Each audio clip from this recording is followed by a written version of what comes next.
drinking Narragansett. Are we ready to start the show? I think we are. Yes, definitely. Definitely. Oh, I just realized I didn't make a button for this. I will just click it. It's not going to scroll if I do this, will it? No, it doesn't scroll. Okay, good. Great. So I do all my scene switching using my Stream Deck, and I have different buttons for like the 4-camera view, the 5-camera view, and all the different things. But because we're cheating, I don't have a button for this, so I'm gonna just have to cheat. Okay. Lon, we didn't actually talk about this yet, but you've been here before, so I assume you know what's up. We're gonna introduce you. You're just basically just gonna say hi, and then we're gonna get into it like a little bit afterwards. All right, cool. Episode starting now. Here we go. Start. In 5, 4, 3.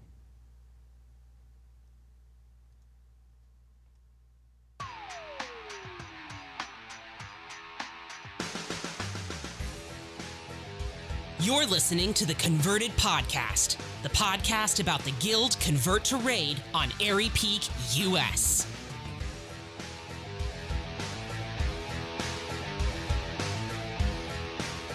Hello, everybody, and welcome to episode 145 of the Converted Podcast, the World of Warcraft podcast all about the Convert to Raid Guild on Airy Peak, US.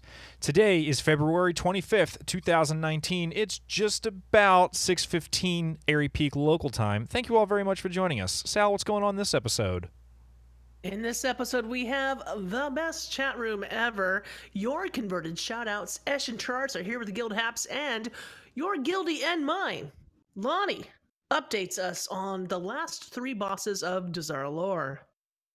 That's right. I am Barfolomew the Paladin, and just like Sal said, with us tonight, we've got Loni. How you doing, Loni? I'm doing great. I'm excited. Also with us tonight is Turarts the Hunter. Turarts, how you doing? I am great. It has been a few weeks since we've seen each other, since we've seen everyone. Since then, I ran a successful Pug Valentine's Dazar'alor run, and we downed 7 bosses, and we were really close on the 8th one. I think had we had a little bit more time, we definitely probably would have gotten it because we were getting the mechanics.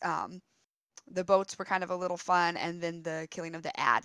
But yeah, it's great. So that was a thing that happened, and then I raided with Rubber Chicken Coalition and refused to roll on gear and got yelled at by like 7 people, but that's fine. That's okay.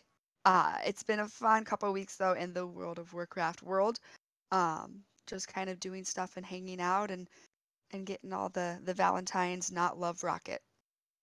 Maybe next year. It's like the Cubs at this point. Eventually they won this though, so eventually we'll get it. Anyway, we still have time for you to get us your chat room shoutouts. You can throw them in chat now or hop on over to the Twitter machine. Eshelon will snag them and we'll get them right at the end of the show. Also with us tonight, like we said in the very tippity top, is Sal. What's your week's been like? I was on Frazzlecast the other day. Just a few days ago, I was on Frazzlecast. We had a ton of fun. That was the first time I'd ever had like a real conversation with Epic Insanity. Well, I'll tell you, that was Frazzly and Navox, myself, and Epic Insanity. Now, obviously, I know Navox, but that was Epic is really cool guy, man. Like, we had a really nice time talking to him. If he would just join CTR, we'd have him on the show. Like, he is fun and interesting. We saw Epic a couple of times this year at BlizzCon, didn't we? Yeah, but it's just like, hey man, how's it going? We were drinking beer from him or his friend or someone's friend, and he was always near where the beer was. Like someone had brought like all this brewed beer that from their brewery or something, and we were just like hanging out in the back room of the 4th floor of the whatever. Anyway, it was nothing weird. It was just like, oh hey, this is lovely beer. It wasn't anyway. It was a tasting. So I recall him being at that. It's just one of those things where you bump into someone, and I was like, hey man, we've talked a little bit at BlizzCon. He's like, yeah, several times. I'm like, oh, okay, so you do remember me. I don't know. for for him, he's got this logo. His logo is literally his beard. So like for me, I'm kind of nondescript. I'm not Yeah, with actually your a plain Draenei with hair and all that. glasses. Okay, I don't usually have green hair. Tonight I do, but I'll tell you what. Because I dyed my hair, the bodega guy started to recognize me, and he threw in a soda the last time I bought a sandwich because like he started to recognize me. Oh, the girl with green hair came in again. So it's already starting to make up for the salon cost. Tell you what, you get a seltzer water in there, and there you go. Put all your money up front into the dye job and get paid back in all the free sodas you get. Yeah, it's crazy. It's awesome. Genius. But Barf, what's up with you? What is up with me? I started playing Metroid 1 on my retro show that I do on Wednesdays. The last time I played Metroid 1, I was probably 6. I've told this story on my show a couple of times. From what I remember, Metroid 1 is the first room where you get the morph ball, the next 2 rooms, and nothing else. That's the entire game. And I would go up and down what we've started to call the tallways. I don't know what you call a vertical hallway, so we're just calling them the tallways. And I would die, and then I would get bored and turn the game off. And that was the entirety of the entire world of Metroid until Super Metroid came out, and I played that one. I didn't get a chance to play the Game Boy one until years later. And I'm playing it now, and as it turns out, if you just, like, kind of keep track of where you are and where you've been, because they don't give you a map. They don't care enough about your happiness to provide you a way to know where you're going. You just need to sort of remember. And if you just, like, check room to room... You had to subscribe to Nintendo Power to get that. I did subscribe to Nintendo Power. I had many, many issues of Nintendo Power. I had the one with the Darkwing Duck cover. That was one of my favorites. I had the one that was just a full walkthrough of Mario 3. The entire issue, front to back, was just Mario 3. We're talking earlier than that, okay? It was when you were 6, you probably didn't have, Nintendo Power. Maybe I don't know. I was a very avid reader when I was 6. I had, like, encyclopedias and things. Yeah. Okay, I had a Nintendo Power to get the map from the original Zelda game. So, like... The first time I saw a map of that game, I had to find it on Google. Exactly. But then again, I didn't have... Frasley says there's a Nintendo Power podcast now. That is true. That is definitely true. I've listened to it. Wow. Do you know who... The last time I mentioned Nintendo Power, I was talking to Navox, and Navox goes, oh, yeah? And he reaches over with our arm's length, pulled out his Zelda map, unfolded it, and I was like, wow, man, did you call the Nintendo Power hotline? And then he says, like, the number 1-900 yeah. So he had within, like, from his desk, he could pull out that Zelda map. What I wouldn't give for a handheld Zelda map now, man. I had an awful lot of those issues. I had ones that gave walkthroughs of NES games. I don't know where any of that collection is. The last time I saw it, it was at the last place I lived. So it's possible that it's all been destroyed in some sort of flood fire. I don't actually know. I hope it hasn't. I hope it's like in a crate somewhere kept safe, but I doubt it. But as it turns out, Metroid is like totally navigable. You can just it totally makes sense once you start thinking clearly about it. And we're most of the way through, actually. I think we're getting close on that. The other thing I started playing again recently is Borderlands 2. I don't come here looking for new video games, because man, I'm not your man. I don't talk about that language. But I'm leveling an assassin in Borderlands, and I'm just having a ball. I'm just sniper rifling everybody in their head, and it's been glorious. I feel so good about my life, just shooting people. Are you trying to date anyone in that game? Are you trying to date anyone in that game?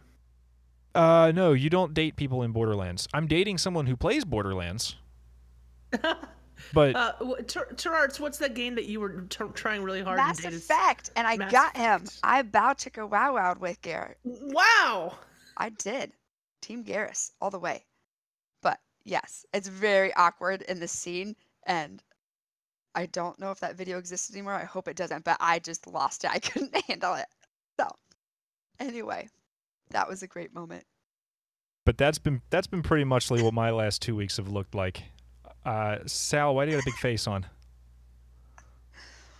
Was there really an intimate scene between you and Garrus in the Yeah, like Shep, like they don't show it, like it's heavily hinted, like the screen goes black, there's no like awkward moaning or anything, but you're in the room and like there's wine and I haven't done this in a while, like yes, like, and I'm losing my not word I can say, just giggling. Not that I'm not comfortable talking about that stuff. This is just not the show where that happened, so I'm in a different mindset right now. But that, yeah, it was, oh God. That's incredible. Whew. Now, let's move on to whatever it is that's after this. Somebody cap that image of Barf and Turarts fanning each other that just happened, because that was spectacular. So is Draven in the chat room? Yeah, somebody cap that for us. I hope so. He's always quick on the trigger to make fun of folks like me. Oh, yeah. He knows I deserve it. To continue with our Convert to Raid Guild series on the Battle of Dazar'alor, a.k.a. the Battle of Razzle Dazzle, a.k.a. the Siege of Troll Ogrimmar. Today we're going to talk about bosses 7, 8, and 9. Here to give us all the deets is Loni. Loni, thank you so much for hanging out today. No problem. I'm excited to do this. So, when Sal, excuse the cattail, sorry. When Sal asked me to do this, she was like, "Can you do the last end? You know, LFR Wing 3 type?" And I was like, "Yeah, let me in." But by this time, you have gone through some transformations, depending on whether or not you started out as Horde or started out as Alliance. You may have faction changed, and if not, you're going to change now. So it gets kind of weird with this very kind of experimental raid that they've done. And once you have killed King Rastakhan, and you like proceed, do some cinematic thing and stuff like that. Like if you're Alliance, you race change to Horde, and that can be a little weird. I love that introduction you just gave us, Lonnie. I love it, and you just gave us like this taste, and now we all want to hear more. But Turarts, do you have any questions for Lonnie before we really get into it? We always like to kind of get to know our guests a little bit, and you're a frequent guest on this show, or at least your voice is. But go ahead and just tell us a little bit about who you are and what you do. Yes, no problem. Sorry, I just woo right in. Oh, we love it. So, I'm Loni Sarorum, or Loni is okay. And I am the raid team leader of Facepul. See there. There we go. Angles, got it. So, and I'm married to Eshelon, who you may know from somewhere around here. He's met. Sitting right over there. Yeah, we've kind met. of know the guy. Yeah, exactly. So, and been in CTR, leading Facepul with Eshelon for coming on 5 years now. So, yeah. And I'm the main tank, and we've got we do heroic. We always get ahead of the curve, and then we dabble in the mythic kind of stuff, especially towards the end of the. So we know the team you're on and what kind of progression you do. How long have you been on this team now? 5 years. 5 years. Wow, have you raided the whole time? With Eshelon, yeah. So since he's been taking a break, actually for longer than that, I've kind of taken over the reins more solidly. But I definitely don't do it alone because I've got an amazing group of friends that help me lead the raid. Um, do the calling out, do kind of like the team heal lead and DPS people to help me because I kind of don't do much other than tank, so I just know kind of a lopsided version of what goes on. So here's your chance. He's not in the room, is he? Tell us something that we don't Oh know about no, Ash. no, he's not sitting right there at all. Tell us something that we don't know about our good friend Eshelon. Oh boy. Um um he has been playing a lot of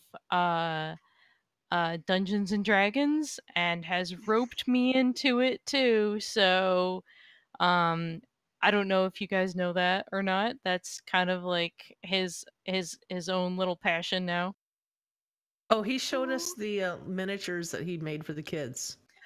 Oh yes, he loves doing that. So he's been on those like websites where you can get them 3D printed custom and stuff like that, and then he has painted some of those very meticulously. So he's been doing that. Um gosh, I don't know. Like just we do this. We play games, you know. So if you know the games that we play, then you know us pretty well. So Games and cats. yeah, there's some cats around here. You've seen Trixie. Trixie's my baby. She comes around and she's like here and then there and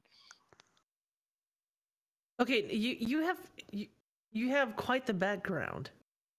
yeah. So I you know, Ash always loves to accessorize, okay? And this is my paladin shield from Legion. This is the Legion like artifact weapon. I built this. This is all out of foam. And I don't know if you guys can see, but it kind of It looks lights like the up. top of a really sexy dress. Ooh. And it's got LED lights on it. Hmm. I mean, seriously, it's got that little curve, right? Yeah. It's got a Yeah. waist. It's I should yeah, it's got like a little belt there. Yeah. How about Yeah. that? And then of course to go with gotta have the sword to go with. It doesn't light up anymore because the kids got to it. So and then I just got Pepe riding Deathwing and Ganymede back there. So for flavor, I like birds. So The fact that the fact that it's not lighting up anymore, that sword that you got at the number 5, the CTR party number 5, the fact that kids are the ones who used it up and it doesn't light up anymore because of that, to me that's great. That means someone played with it and had a really good time. not just kids. Not just kids. But they definitely got a hold of it. They definitely got a hold of it. And I'm happy that my shield is in one piece too because they were playing with that till and they were getting and I was like, okay, that's enough. Thanks. Sword and shield. Okay, but the shield, we're just gonna be more delicate with that, guys. Okay. It's a shield. It's not meant to get beat up on. Well, I should make another one, okay, to just get bashed on. That's not so pretty that I didn't spend like forever making. That is very pretty, and I love the lights. The lights really make it. It does. It's great. Thank you. Okay, now we're gonna get down to it. We've been talking about Dazar'alor for a couple months now, which is not saying much because we're an every other week podcast. But this is part 4 of our coverage of the new raid. tonight we're going to cover the last 3 bosses, which happens to come out tomorrow in LFR. And if you're listening to this as an audio podcast, last week came out a week and a half ago.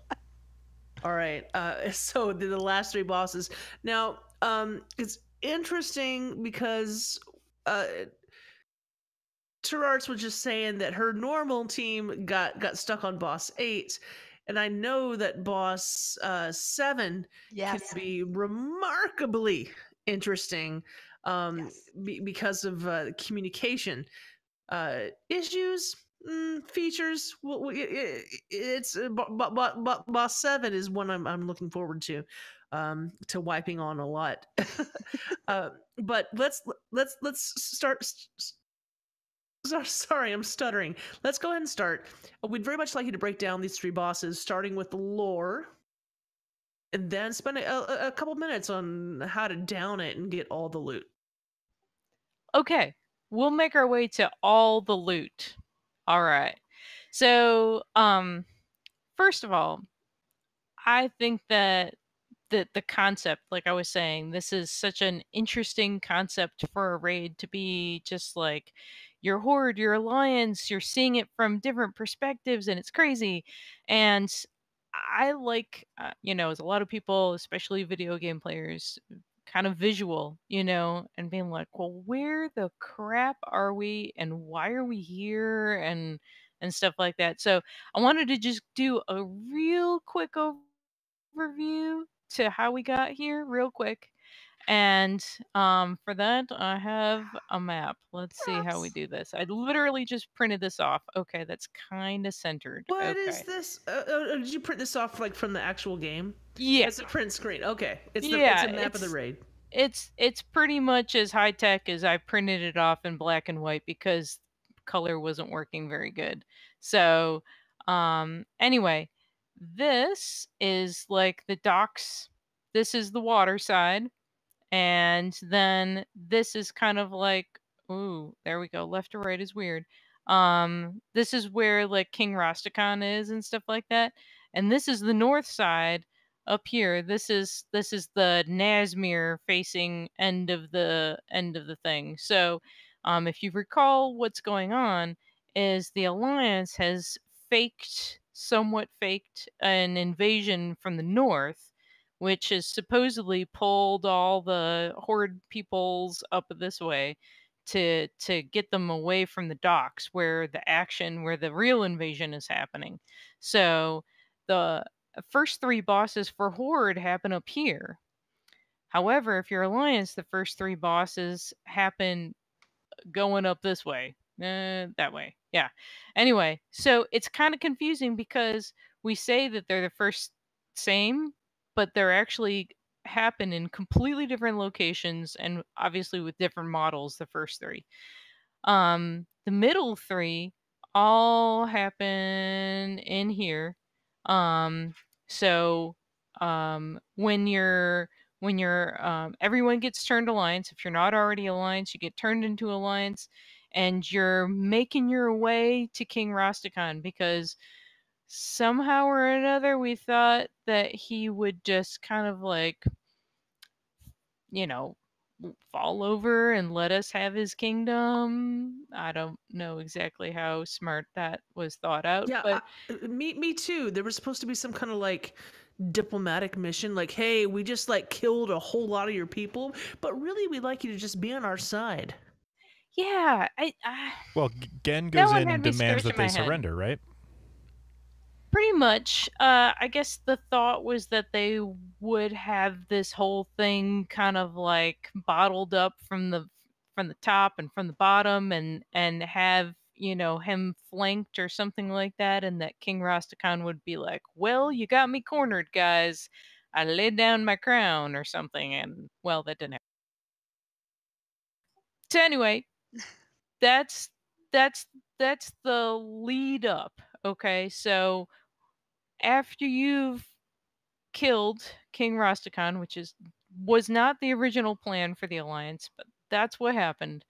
Then you take the perspective of the Horde, and you race change to Horde, So I'm not going to go through what you turn into, but you will, if you're Alliance, you will turn into a Horde character, and you will get the racial of that character, whatever that character was. And so be sure to replace wherever you've got your current Alliance racial, if you've got that on your bars, put that on your go into your character, press P and find that racial and stick it somewhere because it might be useful. Does it not automatically switch on your bars? No. Ooh, that's good to know. That's good to know. I figured it would. Nope, it's not smart like that. So anyway, so the three bosses that I'm going to be talking about: Mechadork, Blockade, and Jaina. Okay, so in this perspective, you're the Horde. You're kind of like at the top of the there we go, back to the map, over here. You're kind of like, you come out over here at the base of this temple where the king was, and you're like, holy crap, guys, the Alliance are getting away. So you're going to chase the Alliance down the way. So the first thing that blocks your path is Mechadork. He's been watching this the whole time, and he is ready to come in and be the hero. And it's really cool because Mechadorp has been in the game forever. Forever he's been in the game. He is the king of the gnomes. He's invented so many things. He's done so much for the Alliance, and he's hasn't really been key or center or anything like that to a lot of the story. And so with him getting like front and center stage here, it's really cool. And also he's just a really fun character in the lore. So do you guys know some of the things that Mechadork has done for the Alliance? Yeah, he goes, well, you're a tall one, whenever you talk to him, and that's about it. No, he pressed the button. He pressed the button that blew up the ships. Yeah. First of all, yeah, of course. He was also in the thing when we were going to the Broken Shores, and he was there when like bringing us all up to through the thing, and the Paladin dies, and then Anduin dies. He was part of that whole thing. He was not part of the thing when the Anduin died. Tell me more about this scene where Anduin dies. I don't Not remember that one. Varian. Okay. Varian. I was confused. I thought maybe we brought Anduin back to life at some point and questioned everything I know about this game. Yes, he was at the Broken Shore. So, and he also invented the gnome racial mount, the Mecha Strider. Yes. And other stridery things. He constructed the deep tram, the deep run tram between Ironforge and Stormwind. It's crazy. There's so many things that he's invented. I didn't write them all down, but the gnomes choose their leader based on, literally they just go, which one's the smartest? Who's the best at making things? You're the leader. That's literally how they pick. So he's the most charismatic, coolest gnome there is. So there you go. And so he flies in, like a badass, and he's gonna stand in your way to give the Alliance more time to retreat, basically. So, and there we are. We're at the fight. All right, well, let's go into a little bit of details about the fight. If you could just break down a little bit about what we're doing when we get there. Yeah. So, it's really just him. And the first thing you notice once you start the fight, once the boss is engaged, he will start helicoptering in little spark bots, and the little spark bots will just kind of like beep boop around, and they have this kind of radius around them that if you stand in that radius, while it periodically will charge up and cheat, and it'll shock you, and you'll get stunned for a couple of seconds. So try to avoid them. A lot of people will have some sort of CC grip, some sort of thing to either push them or pull them out of the way so that people aren't getting stunned by that. There's for the tanks, there's a swap mechanic where Mechador will build up energy on himself. So it's not a, hey, I've got 3 stacks or 5 stacks of a thingy taunt swap. It's not like that. You have to watch him. So that's a little different. And he will randomly turn and face the raid, usually at some point, and like charge up this beam. It gets really, really, really bright and go boom. That's his Buster Cannon. It's a basic don't stand in me kind of mechanic. And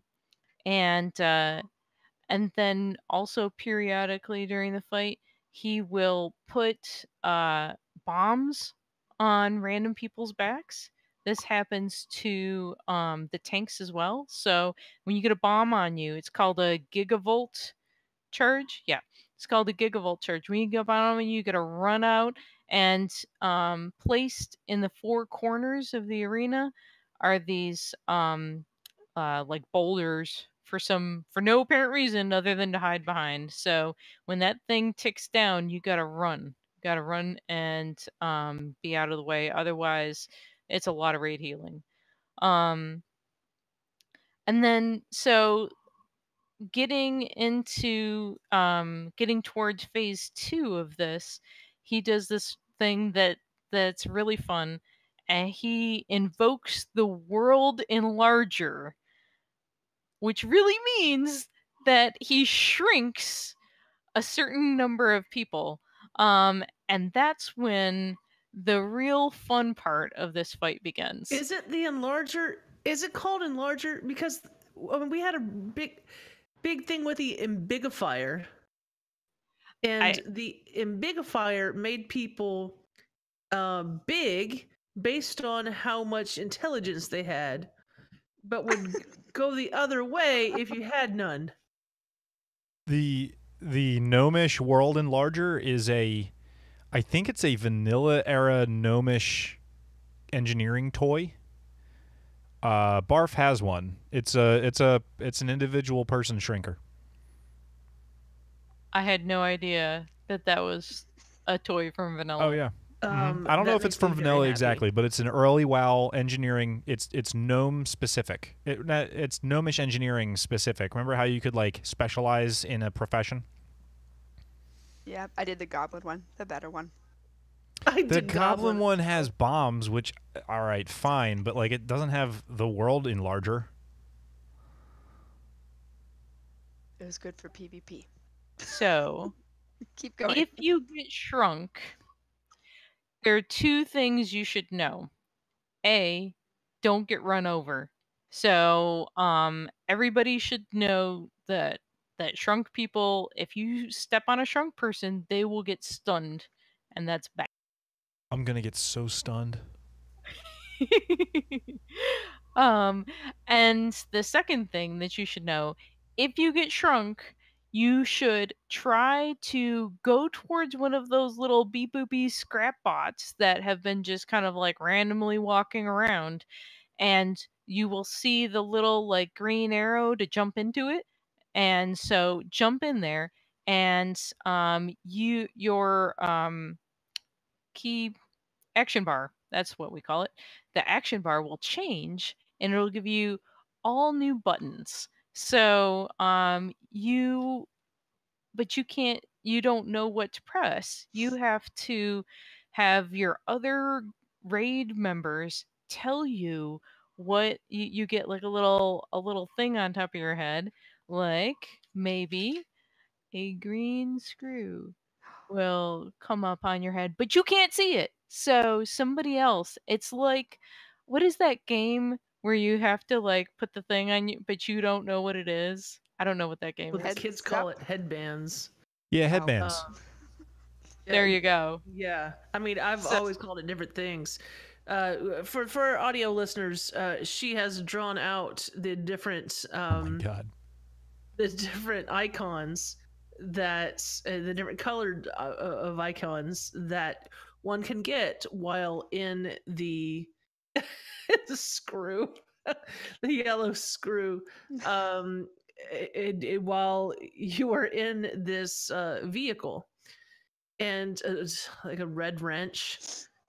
Yeah, she's got props. She's got props for us this evening. Now, the thing is, you have to like press the right button, but there's it's way more like into it than that. So there are 3 robots that get inhabited by raid members at a time. So you can't just say, press the green screw or something like that. You have to be able to identify who is in that bot. So you got to call out their name and then you have to tell them what to press. And there's like, I don't know how your Discord channel is, but, while you're raiding, it's never quite completely quiet. So we gotta like hush everybody and have just like the people that are in the bots telling the other people in the bots what to press. So and then if you do that, you usually have to press a sequence of 3 buttons, and then if you do it correctly, you get the push the red button. It's all the buttons. Any button. All the buttons turn into this red button, which freaks people out. And they don't press anything because they're afraid of screwing up. You have to get told 3 buttons? You want me to do 3 things? That's going to be a lot of... I'm going to be very impressed when we pull this off, because that's going to be a lot of talking over each other. That's going to be a lot of like, what did you say? I couldn't hear you because someone else was doing the same call out for their target. Like that's holy moly. So we have a certain thing. So let me say this. In normal, everybody can see the thing on your head except you. Mm-hmm. However, in heroic, only the people in the bots can see the other bots what's on their head. So it's a good practice if you're gonna do heroic. It's good practice and better to clear the airwaves to just have the people who are in the bots tell the other people in the bots what's on their head. And the other trick is to don't everyone just jump out of the robot as soon as you're done. You have to make sure all the other people are done, because if you're just calling, if you're just calling out somebody else's and the other guy's like, well, I'm done, and then he can't tell you and you get stuck. So you have to wait until everyone's good and then you all press the button and pop out. So yeah, it's a lot of coordination. Did you guys ever play Space Team? No. Wasn't that the cell phone game where like you had? Maybe I'm thinking of a different game. I It played was where you had to call out. Yeah. I played it on cell phone. There's also a card game version of this, but what you're describing reminds me so strongly of Space Team. Like everyone's got their phone in their hand and everyone sees like buttons to press and instructions to call out, but the instructions don't have anything to do with your buttons. So you're telling everyone else, warp speed 6, make sandwiches, tighten the screws, turn the wheels, and like you're telling everyone else the thing they have to do, and they're all yelling across each other, at each other, and you to tell you the thing you need to do. It reminds me, someone was at Blizzard offices and was like, I don't know, man, we need like one more mechanic for this thing. We got to take our minds off of this because we'll never think of the next thing. So let's go play Space Team in the break room. We should put Space Team in the video game. All right, let's go do it. And then they put Space Team in the video game. I'm convinced that this is the way it went. That sounds like it.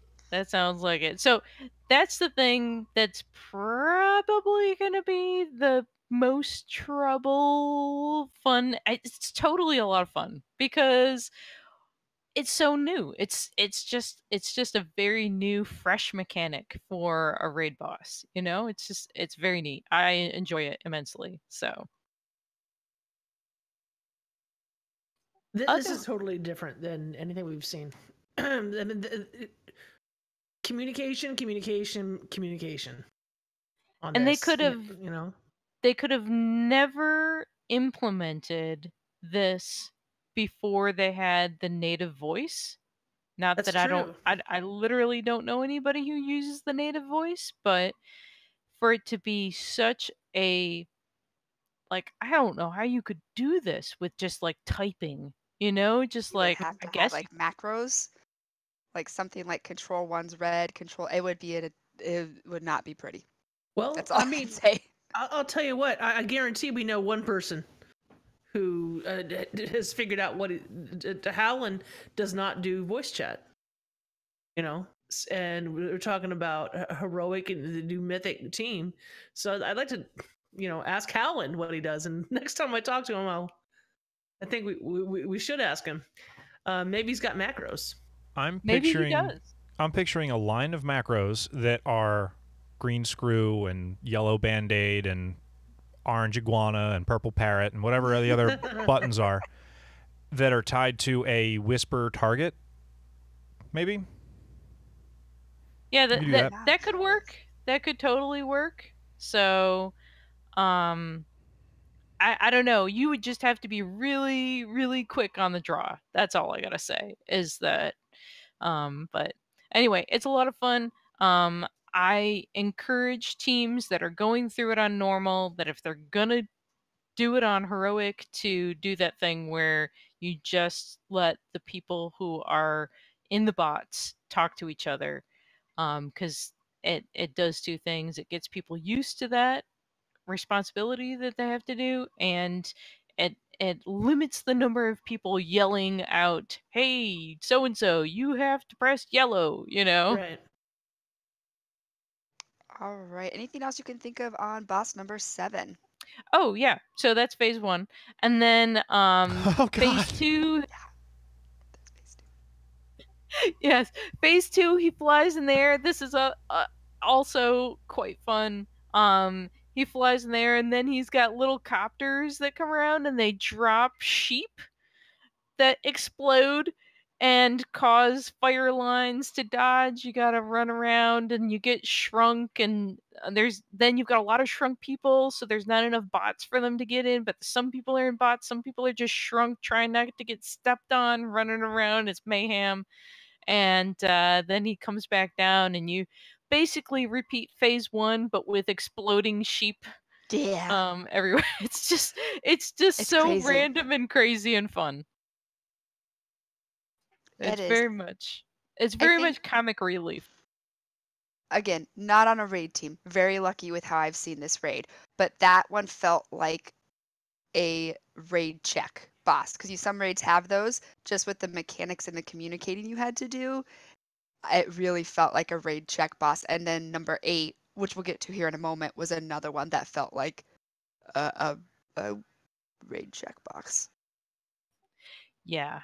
Yeah. I'm pretty much done with Mechatorp though. I very much enjoy the fight. It's fresh. It's new mechanics, a lot of them, and it's just visually a lot of fun and very enjoyable. I'm not thrilled about, beating down Mechatorp because I love Mechatorp, but he's just so much fun. So, there you go. Well, it's not you doing it. It's it's a Puppeteering or it's the horde. Right. Yeah, you're playing the horde. And by the way, I forgot to mention this, that when you turn into a horde person to start this encounter, you get put into this generic red and charcoal looking gear for horde, and it's just everyone's the same color. I read it, I'm like, oh my gosh. And so make sure you have a toy or something like that to transform yourself into something that you recognize. So I don't know. That was one of the things that just gives, I like my transmog, and so I'm like, man, I don't want to just look like some random horde person. So I always turn a toy on. I love it. If you're an Alliance character and you're transformed into a horde and then you use the Orb of Deception to turn you into the enemy faction, do you go back to Alliance or do you pick a different flavor of horde? How does that work? Someone will have to use it. Gonna have to find out. Navox knows the answer to this. Because Navox. he's done this. Navox is shouting in the about how chat room? he is a Forsaken and that he is not happy about it. No, Forsaken he's is not one of happy the about finest it. races in this game. You are a madman. Okay, so once you get Mekdorp down to 1%, he kind of like gives up, flashbang, and has his little eject seat, and you see no more of him. Grab the loots, and you move on, pursuing the Alliance towards the ships. As when you get down to the docks, you find that like the ships have sailed, and there are two ships left. One has each ship has a what do they call them, priests? Tide something priest. I didn't write it down. Shoot. Anyway, but this is a really interesting encounter as well. You have to split the raid in half, sort of like you had to do for Opulence. So, one tank and some healers and DPS go right, one tank and some healers and DPS go left, and you literally hop on to two different ships. So the raid is completely split, and then each ship has slightly different mechanics. So on the right side ship is Brother Joseph. He is both of them are there. They're giving their lives again to stop the horde from pursuing. And they're on those ships, both the Sister Catherine and Brother Joseph. They're on those ships, and they're channeling this like amorphous thing in the center of the between the ships. They're channeling what's going to become the actual boss of this encounter. And it's a elemental. I don't know what kind of elemental. It's kind of like a dirty water elemental looking thing. It's got seaweed and garbage, and I don't know, just like kind of like a shaggy seaweed water elemental that they're channeling. And it's forming right there between them. So and this is supposed to be kind of like the big bad at the end of the docks. I guess if they had been able to fully form it or something like that, it would be more of a what is that? We always have those bridge bosses, like Iminar and gosh, I can't remember the one from Nighthold, but so they made like a boss that was gonna be a bridge boss, but it's like not a bridge boss quite yet. So that's really all the I don't know, these two Tide Priests were not anywhere in the game in lore anyplace else. They're just like two people willing to give their lives for the Alliance and the new and they're Cultirans. So this newly inducted into the Alliance, and they're all in. So part I mean, that's of the big question that I had, or like, who are these people? yeah, they're just, Joe and Sally, just like Cultiran. They're powerful enough, that between the two of them, they make this massive elemental, So but they're there channeling it, and you go as Horde, you go onto both ships and disrupt their channeling, so it's not a fully formed, like all the way powered up elemental, but and if they were to fully channel this elemental, it just brings the doomsday and you wipe. So if anything kind of like happens wrong or you misstep, it's just a bit, you just wipe. So yeah, that's actually kind of like the enrage mechanic. As we get into like the end of the boss, what what will eventually kill you as you're learning how to do this fight is the elemental, which is called laminaria, will, if you allow it to get fully charged by the other mechanics that happen in the fight, then you just wipe. You will end up just wiping to that, Yeah. because that's the most deadly thing, because you're actually fighting against the clock in the second phase of this.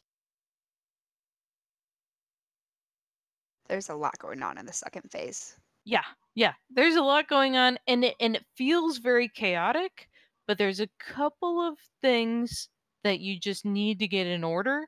And as soon as you understand the cues that you're looking for, then it becomes more understandable of what's going on. Because at first you're like, I don't get what the crap is happening here.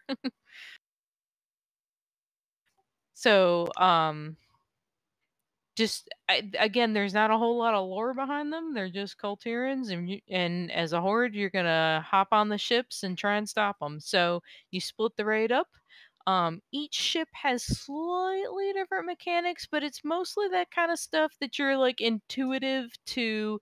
Well, that's poo. I'm not gonna stand in that poo, you know. So you pretty much do that. However, on the brother ship, which is the right side ship, there's a siren. So there's an ad that comes, and you have to, it will try and pick up a player character and like drag them off the ship. So you have to kill that thing before they succeed.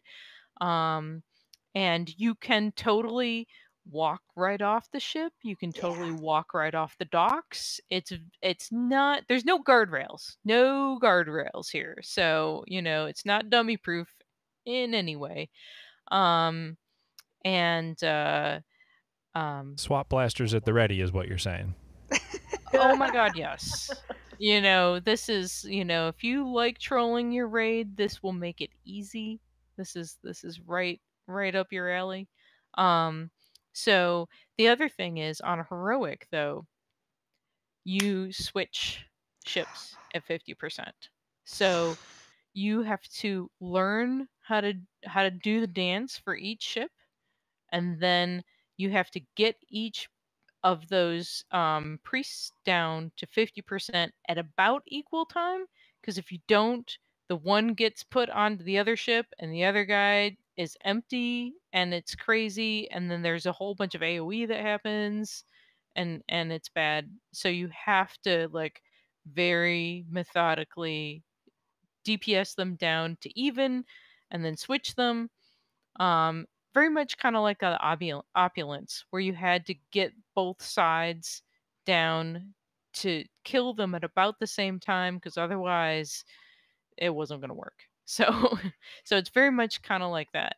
And the other fun thing is that whichever side you're on, if you're on right side or on left side, there's the poo that you drop. Well, you deal with it in the opposite way on each ship. So on the right side ship, you put the poo in the middle of the ship, and on the left side ship, you put the poo in the corner. Yeah, off to the wall or out of the way. And so you gotta flip them. Yeah, yeah. When you flip, you have to be like, I'm on the other ship. I have to put the poo in the other place now. So yeah, it's totally, yeah, it's gonna mess with your brain on that one. But assuming you get past the ship part, which is relatively easy, it's those kind of things that we know don't stand in that stuff. That's mostly it. Now you get to fight the elemental, the laminaria elemental. He also does poo, don't stand in this, and then there's a circle, a big circle that you have to soak, and it's got that animation that we're now used to, that's got that thing, that pillar that comes up out of it that's like, soak me. You know what this is. You know, you have to stand in this. This is what this means. I love that. So, the thing that will trip you up is that on normal, a random person will be given the debuff of Storm's Wail. That's what it's called. And that person has to do two very important things. First, they must clean up all the poo on the ground. And then, before the debuff falls off, they run way back, as far as you can get from the boss encounter where everyone else is. They run all the way back and they drop their debuff, which becomes an ad. And that ad will steadily march forward towards the boss. If he gets in, basically in melee range of the boss, he will start channeling and empowering the boss. And as we said before, if the boss gets to full energy, he goes kablooey and you die, no questions asked. So you have to not let that happen. So, a couple of things you got to do. The person with the debuff has to drop the ad way, way back, and then the active tank has to go meet them. So the active tank has to like pay attention. It's really important. They have to pay attention and go back there and meet them, and then you have to call out. You have to say dispel on your name, being the tank, so that debuff that the boss was giving the tank lands on the ad that just popped out of that other guy. It's kind of crazy. So yeah, Sale's looking at me funny. But that allows you to DPS down the ad. Any other kind of slows, any kind of poo that the players can put on the ground that will slow this thing. You can't stun it. You can just slow it. So it will steadily march forward, and everyone's got a switch that's top DPS target. You do that multiple times, and in between, kill the boss. There becomes a very fine point where the ads start coming faster and you can't keep up. You will no longer be able to keep up. So there's a very fine line where you stop caring about the ads and just tunnel the boss until the boss, and then it's a race. It's a race to see if the ad can channel the energy bar of the boss up to full, and you go kablooey, or you DPS and kill down the boss. So that's a fun fight in there. All right. Anything else about this fight before we move on to number 9? All I right. don't have anything else. Let's see what Jaina has in store. Jaina needs no introduction, I think, but at this time, if you've paid attention, if you've played BFA, she's been with us for forever. She's massive icon. She's had the story arc of all story arcs, you know. She leads the fleet, and she's like the captain going down with the ship. She is going to be the last stop. She will not let the Horde get to, get any more take any more Alliance lives. The Horde is pursuing somehow or another. I don't remember how but the Horde, even though the Alliance ships have sailed, the Horde make, a landing party on Jaina's ship, because Queen Talanji is like, they just killed my dad. You are gonna go after them. You this strike force team, you go after them. I don't know how they get there. Some cinematic happens that I escape, and and the Horde land on the ship. So this is Jaina's ship. It's the flagship, and you are Horde on Jaina's ship, surrounded by other Alliance ships. So you're battling Jaina, and there's other Alliance ships that are pulling up next to you. Pew, pew, pew, pew, pew, pew. And you're fighting back. You've got cannons, and you use the Jaina's cannons against the other Alliance ships. It's crazy. It's crazy stuff. While you're fighting Jaina on the ship, it's a really, really cool encounter. It looks amazing. Jaina looks amazing. She's all frost, like she's a frost mage for this encounter. So it is all frost mechanics, and that's the one thing that you have to manage. While it's a huge thing that all the player characters have to manage throughout the whole fight. This fight has like 6 phases or something incredible if you count all the transitions and all that kind of stuff. But it is an encounter that has been masterfully crafted, like from one thing to the end. It feels more like a cinematic almost that you're part of, because there's all these little pieces that that happen that are just part of the story that you're playing through. It's just really, really well done. So there's never been an encounter that's had so many pieces like this that come together in a raid, like while you're battling. So it's pretty cool. All right, well, let's get in. I know you said there's a lot of phases, but let's get a lowdown of just how this fight goes and a couple tips for things that raider should be watching out for. Yeah, so she has name an ice ability and she throws it at you. I'm not going to go through all the ice abilities. She does shooty things, she does ring things. Don't stand in them. One thing that you have to pay attention to, like I said, is your stacks of ice something or other. I don't know what it's called, but you have stacks of iceness. Anytime you get targeted with any ice ability, you get stacks. You get to 20, you turn into an ice cube. So throughout the whole fight, if you get 20 stacks of whatever that thing is, you turn into an ice cube, and your friends have to like chop you out of that. You can avoid becoming an ice cube by standing in fire abilities. So the only fire abilities that happen occur when the other ships are bombarding your ship with fire. And so if you've got stacks of ice, you just step in the fire, step out of the fire, you're good.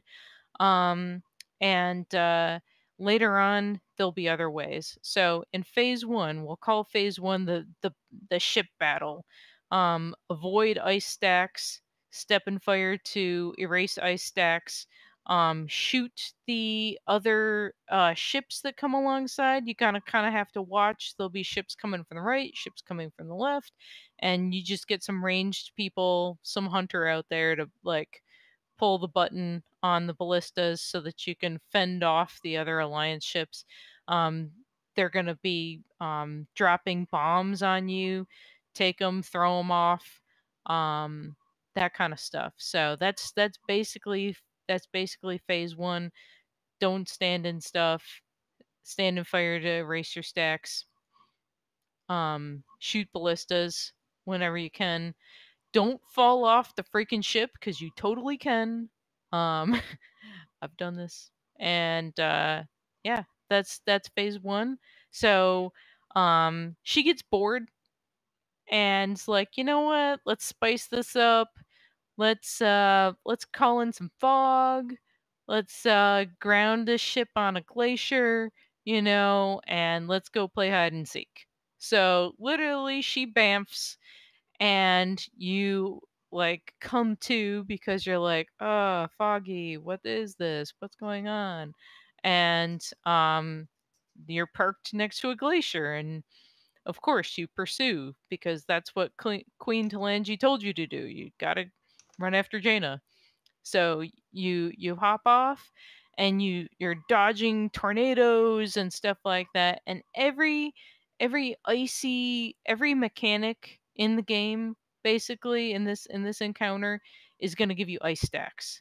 So if you run into shit, if you do something wrong, you get ice stacks, ice stacks, ice stacks. And you can and will turn into an ice cube at a very inopportune time, and your friends will have to stand back and hack you out of it. So try not to do that. You end this transition phase by interrupting Jaina. Usually we have some mobile melee DPS, just, run ahead, find her. Track humans works. So if you got a hunter or something like that, or a demon hunter, they can usually find her pretty easily. Otherwise, the rest of us are just bumbling around. So find her, start the next encounter. You're on a glacier. She has more ice abilities if possible. She does lines of ice. She puts um what is that called, avalanche on people. She makes ice spikes. It's just incredible. It's an incredible amount of ice abilities. Try and stand out of all of them. One thing about this encounter is when you're on the glacier, it is very hard to tell which way is which, okay? Because you're kind of like you came in a fog and you don't know which way you're going. And it's actually really important for you to orient the raid so that you will be fighting Jaina and bringing her towards the northern end. So, because at the end of this particular phase, you have to literally DPS down a wall of ice that becomes interactable, that becomes DPSable at the northern end of this. So what we always do is we figure out which way is north and south, drag Jaina to the south end so that we can be using you have to create your own fire. And the way you create your own fire is you random raid members will be given this debuff called broadside, and it looks like a purple arcane ring under you. So it looks like purple mage stuff has been targeted on you, and you kind of like run, I don't know what to do with this thing. And then somebody will say, stop, stand on that barrel of gunpowder. And you do, and then the barrel of gunpowder gets unfrozen, and you can DPS down the gunpowder and make it burn, and then that acts like fire so that you stand in the fire to again erase your stacks. So you have to use these barrels of gunpowder very methodically. You can't just like blow them all up at once, because then you'll all turn into blocks of ice, and you'll be sad and have to start over. I've definitely seen the blocks of ice, like on Method stream, a lot. Yeah. So, anyway, the way to do this is to, in a very controlled fashion, DPS, have the broadside. That's what it's called. I call it arcane. It looks like a purple arcane thing, and anyway, it's called broadside. Have those people open up the barrel, DPS down the barrel, clear the stacks when you need to, and then kind of like inch your way towards the north, okay? Because at 40%, Jaina will bamf again. You will have to DPS down this ice wall before her ring of ice reaches you, and you all die. So after you kill down the ice wall, waiting on the other side is Nathanos, who somehow gets there. I never quite understood. If anyone knows how he gets there, I have no idea what the crap is he doing there. I don't know. He's stuck in an ice cube, and you're like, "Hey, buddy!" And you chop him out of there, and then Jaina's got an water elemental waiting there for you to DPS. You DPS down that water elemental. You go back and find Jaina. She's channeling something or other. When you're ready, interrupt that. But usually you want to kill down the water elemental. there's some abilities that he's doing to you that get on a certain player. It gives them more stacks. It's all about the stacks, you know. More stacks you get, the worse you're off you are. And in the last phase, there's no fire to erase your stacks.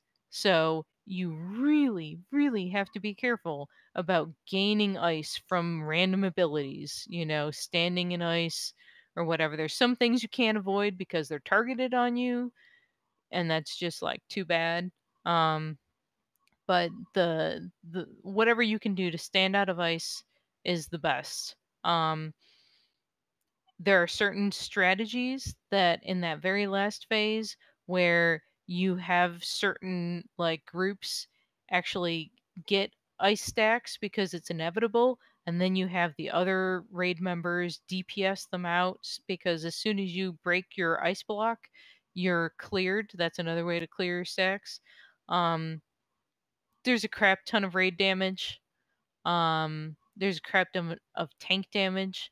Um, and this is just a soft enrage. She will eventually overpower you with all of this crap that she's doing.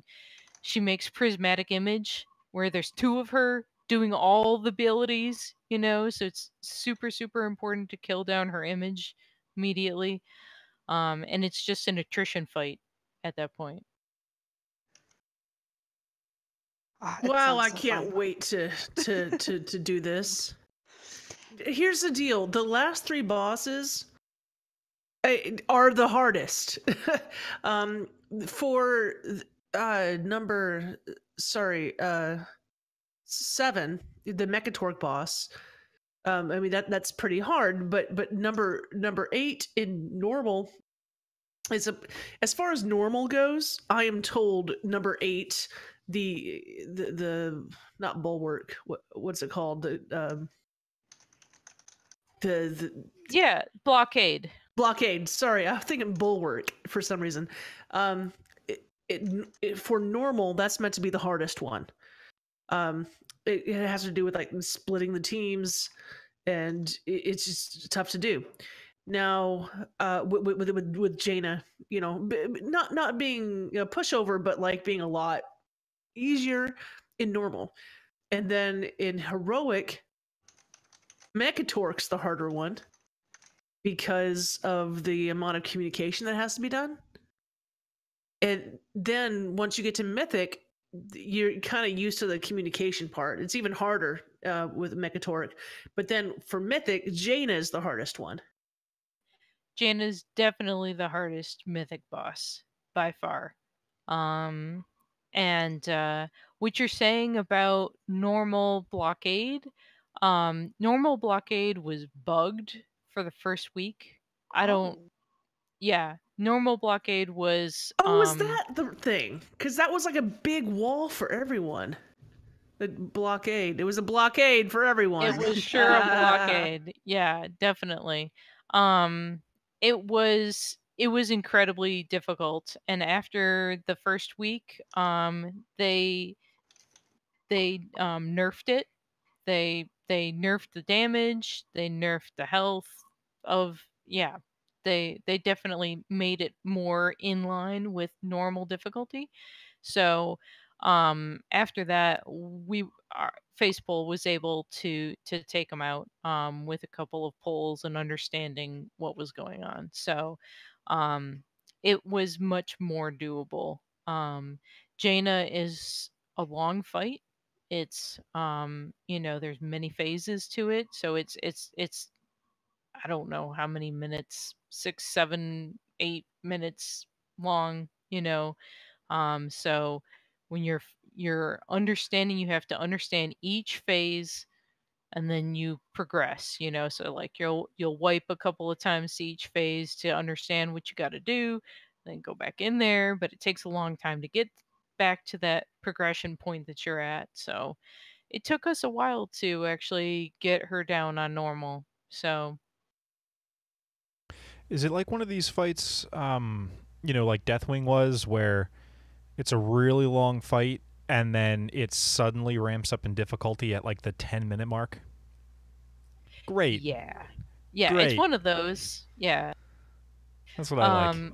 Yeah, at the very last phase, after you find Nathanos and break him out of that, it's like all out everything that you can do to to take her out. So, oh, and I forgot to mention, a lot of teams will hero on the ice wall, because if you hero on Jaina, she will just ice block and you can't attack her.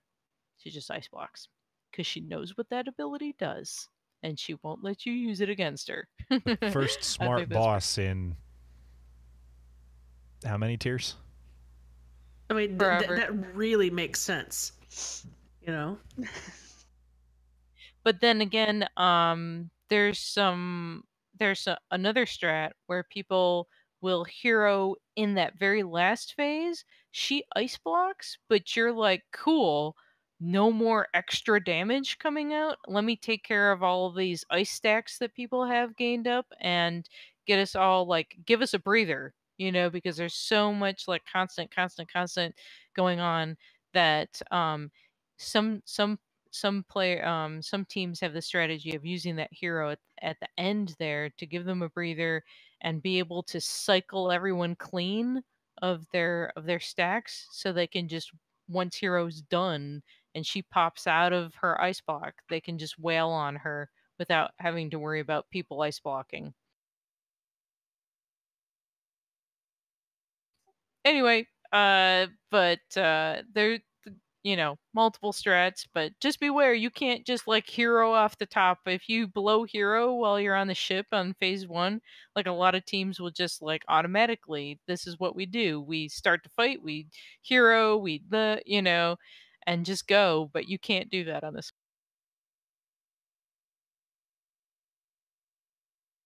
Love it. Well, I think this definitely feels like a raid where mechanics kind of build off of each other, because we talk about splitting boats, the same thing you kind of split with opulence. So I'm really glad to see kind of those aspects coming back in. The return of the ice wall from all the way back in earlier in this raid where we had to do the same thing. Yep. Yep, totally. Shush. Oh, yeah. The monk and the mage, they make an ice wall. Yep. They make a, yeah. But it's I think it kind of feeds off of it. You know what? I don't raid, so I'm just gonna say my piece. And Hey, listen, you've been raiding. You keep saying that, but you're You more have been progressed than raiding. I am. it was a fluke, an amazing, awesome fluke, but it was great. And I hope you do show up to the rubber chickens again, Turarts. too. It was lovely having you. Except for when Sal told everyone that I was being inappropriate on my stream. It's your That's stream, always honey. gonna happen. Well, I was just trying to get more viewers on your stream. That's all. What are you gonna do? What are you gonna do? What are you gonna do? Loni, Well, I really can't thank you enough for coming in and joining us with this for tonight. I also want to thank the listeners. If you guys liked the raid coverage, let us know. It was totally kind of a new thing for us to sit down and really sort of break down the raid boss by boss. It's not something we've ever tried before, and we'd love to know that. We would love to know if you liked it and would like more of it. Before you leave, Loni, do you have anything that you want to pimp? Anything that you want to promote? Where can we find you? All that jazz. Okay. I just, you know, I'm the raid leader of Facepull, so I think we're the most awesome team ever. And I want to thank everyone who's ever been a part of our team. We have kind of like rotating door and stuff like that. So if you're watching this and you were on the team before or interested in joining us, we have Discord, and I think it's Facepull CTR. I don't remember exactly. We have a website for that, so that's where that lives on our website, the Facepull CTR website. You can find me at Loni Sarorum. Good luck spelling it. And yeah, I'm in game. Barf is pointing down. It'll be linked somewhere. Somebody's got it out there. But it's like in the doobly doo. No, In the it's written doobly-doo. on the overlay. Well, before we have you go for sure, I have a really hard quiz for you that I'm super excited about. Well, Sal's just dipping on us, I guess, so that's great. But we're gonna have you name some raid bosses because you've been raiding for a while, haven't you? Yeah. Okay. We're gonna have you name a few raid bosses that I've picked out, and we're not gonna have you go through it and tell me every single one, but we're gonna have you tell us who the big baddie, that final boss you had to kill, was on some raids. Now I wrote a ton down here, but I'm just gonna kind of pick a few of them. We'll start easy here. Who was the raid boss that you had to kill at the end of ICC? The Lich King? Look at that. See, it's not that hard. What about Eye of Eternity? Do you remember that one?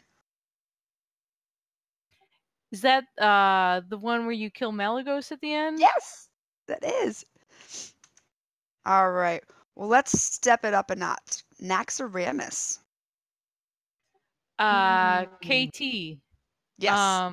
What was Kelty's I Odd. only know him. Yeah, that one. Yeah. This one I'm going to add a qualifier to it. Bastion of Twilight. Heroic, though.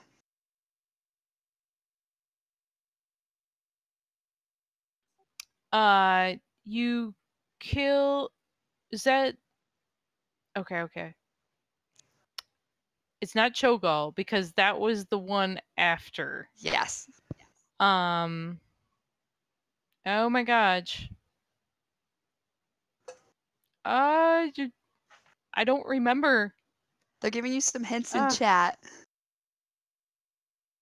Ash is trying to cheat by telling me the answer. So Sinestra.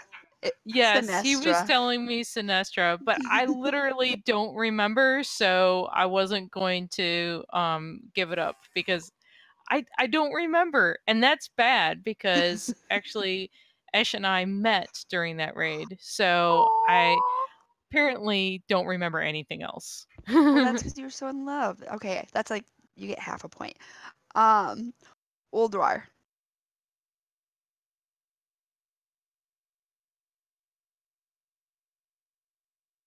I have not run this enough for transmog. Isn't this another one so- that's like a trick one? No, it's I'm trying to remember the old god. Which old god?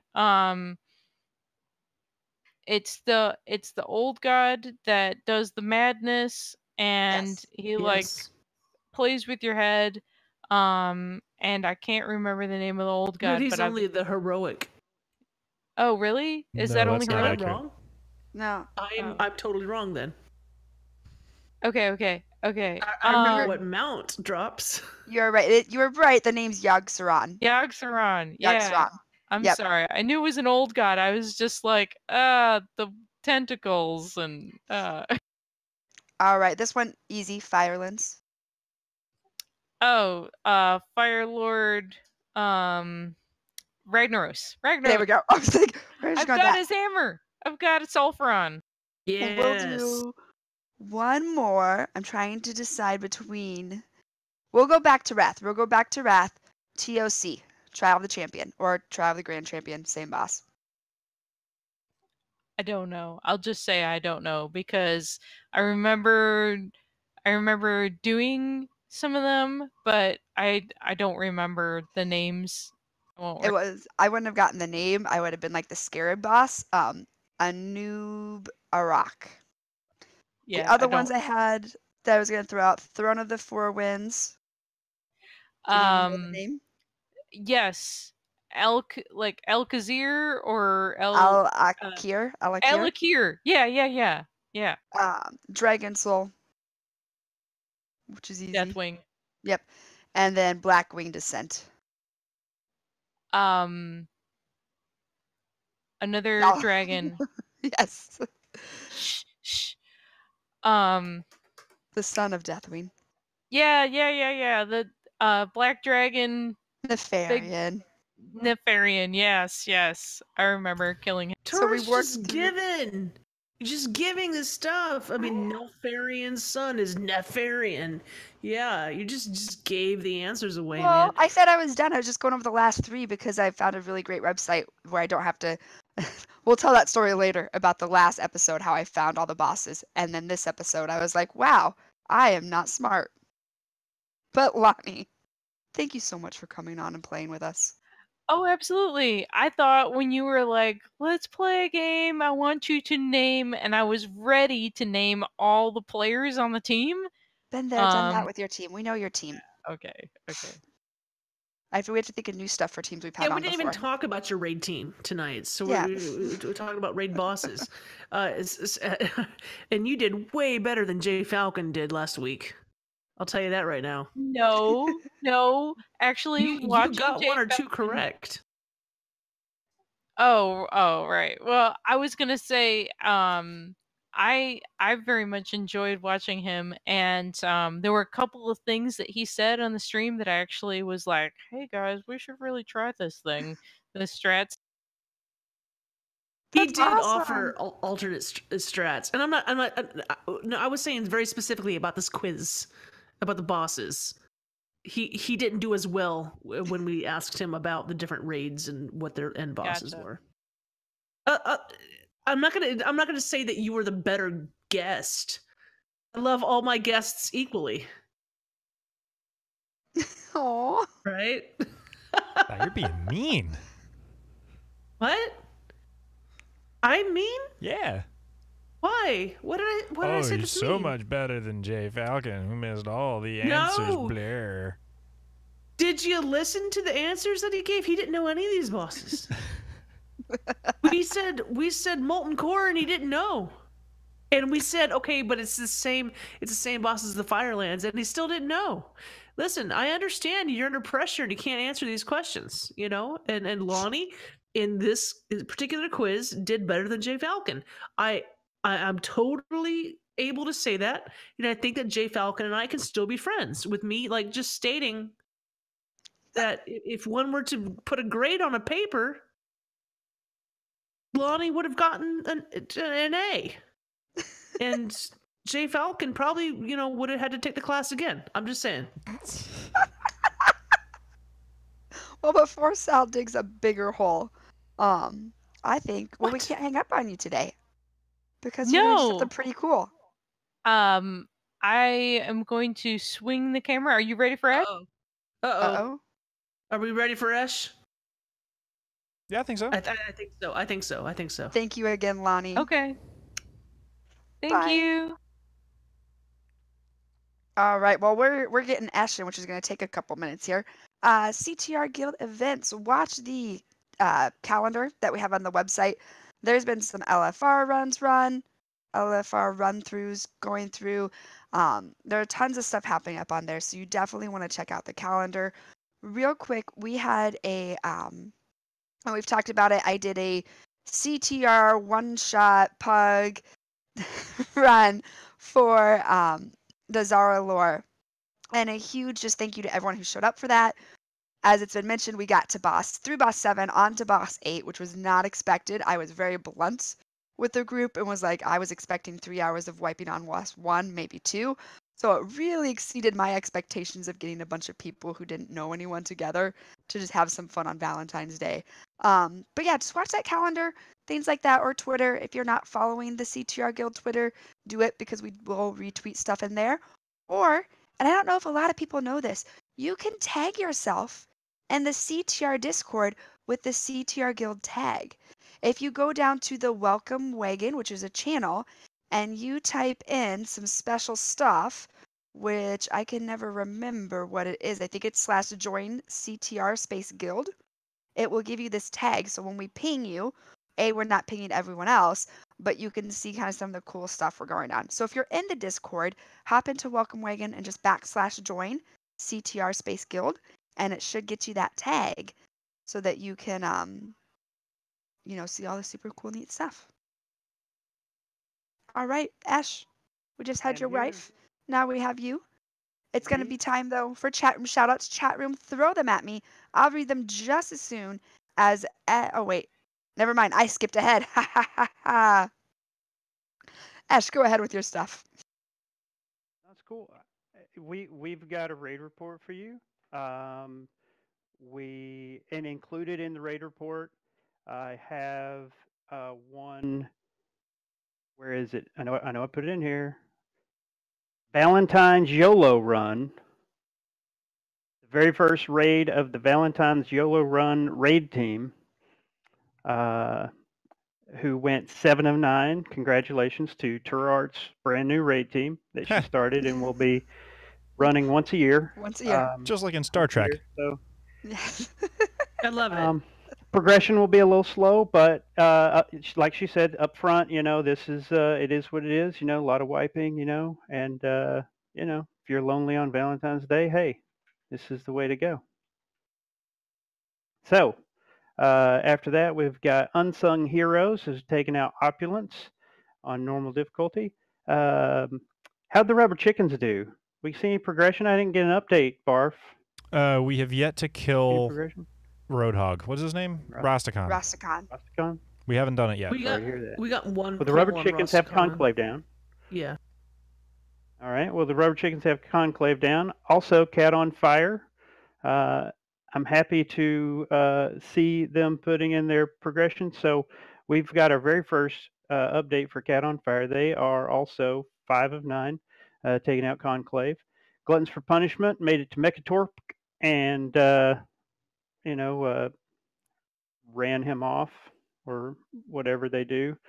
The YOLO Run took out Mechatorp as well. We've got the Troublemakers up to Mechatorp.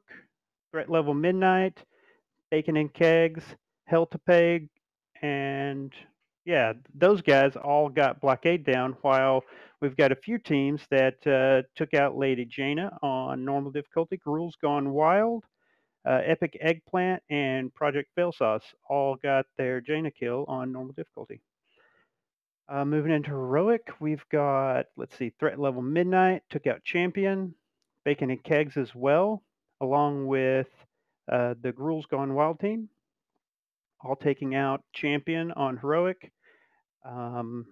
We've got Fallen Knights taking out the Jadefire Masters, while Resolve and Dark One's Own Luck both are 3 of 9, taking down Grong.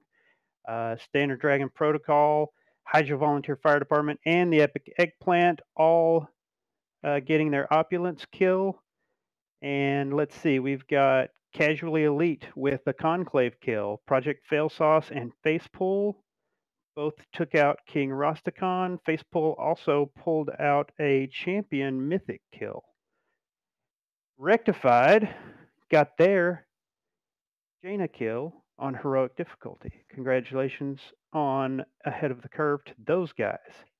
Very good. Edamame Enterprise also progressed in Mythic difficulty, having taken out the Jadefire Masters. 2 of 9 Mythic. And that is your raid report. So many awesome teams making progress. That is amazing. It's really amazing that you're able to do that, without all the site stuff working. So thanks for everyone who reports. That's awesome. I love this guild. And if your team's not getting reported, then either I screwed up or your raid leader didn't report it. So you can always pester your raid leader, and if your raid leader did report it, they can pester me for screwing up. So that is how you get your progression on the converted. All right. All right. Well, I say let's move on real quick to just some shout outs. Chat room, get at me, and I think Ash, you have to conjure up some hot Twitter mana bun shout outs. So many. Okay, so there's two things going on here. Sal tweeted out some things about, Sal, or maybe it's Turarts. I'm not sure. One of you guys tweeted something about, hey guys, give us some feedback about what you love about Dazar'alor. And we've got several of those, and we've got shout outs. You guys tell me, where am I going first? Start with the Dazar'alor. Okay. Dazar'alor. Kaiafan says, being Alliance and dying in Zuldazar. Bwamsamdi is too funny. All that plate, not protecting you much now, is it, Mon? And then Still Up says, fun. Bosses have been great, except for the first, and switching factions has been an interesting twist. I like that they're trying new things. Love all the movement. That's not just a synchronized dance. Favorite so far is the Cash Money Boss. Right side. Left side. Oh, Left Sai side. he says right side, so you know. Sai says, for me, the trash to boss ratio is feeling good. I felt like a garbage man taking out all the trash in Old Deer. That shouldn't be a thing. I consider a favorite aspect for a raid, but Old Deer's trash volume gave me nightmares. Feora says the music in the raid is so good. How many thumbs up on that? You For the guys? music? yeah. Oh. Yeah. Oh yeah. This is gonna go down as one of the better raids. We've got, yes, the music, of course, and yes, the voice acting and Oh, man. the story and the whole switcheroo of telling the story from different perspectives. And the boss mechanics are like different. You know, like you've got boss mechanics for tanks that are different. That is not just like switch back and forth. Or I taunt off of you, I taunt off of you. You know, this is a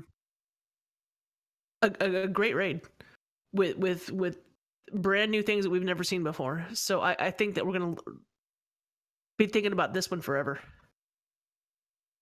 And yes, the music is part of it. Music, it's just gotten better, right? So it Yes. was great when the expansion came out, and the music just, it seems to me like it just got better as the patches came out. Brandon B at Frenzy Heart on Twitter says the nickname Razzle Dazzle, and having to play Clax to tank on Jade Fire Masters, and Juan Samdi. Ensemble. So that's 2 votes for Juan Samdi. Graves says new mechanics we've never seen before and gooshing all over the place. Is that a meme now? Gooshing? I think that's a Navox Yes, that's a thing. chicken thing. Okay, it's a chicken that is thing. a Okay. rubber chicken thing that I don't understand. Really, because Okay. it came from this podcast. Yeah, I thought it was a Navox thing because Navox said something about goosh. He said gosh, and he put too many O's in it. And there were too many Yeah. chickens in chat to let that die.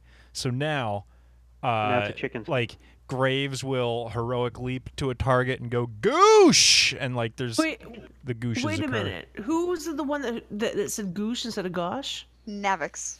Navox. Yeah. Navox did that. Yeah, when he was went Navox on the to- show? He was typing he it. was in chat either last show or the show before that. I think it was Chat Euro, room 'cause I wasn't lives. here. Yeah. Are you Mind kidding blown, me? right? There's a meme in our team about goosh, and I'm like, I don't even know I'm like, what did I miss? Goosh. Just goosh You all the missed it time. on the show while you were right there. You were On the here show. on the show, and you Navox missed the. had a typo in the chat room He during owned the the show typo, though. Correct. that became a meme on the rubber chickens. Yes, that's right. I don't even know what to say about that. This is my favorite part of Dazar'alor is is Sal's reaction to the meme of the chat room as we talked about Dazar'alor in the podcast. That's my favorite part. Just wanted to give my favorite part. I have equal share, right?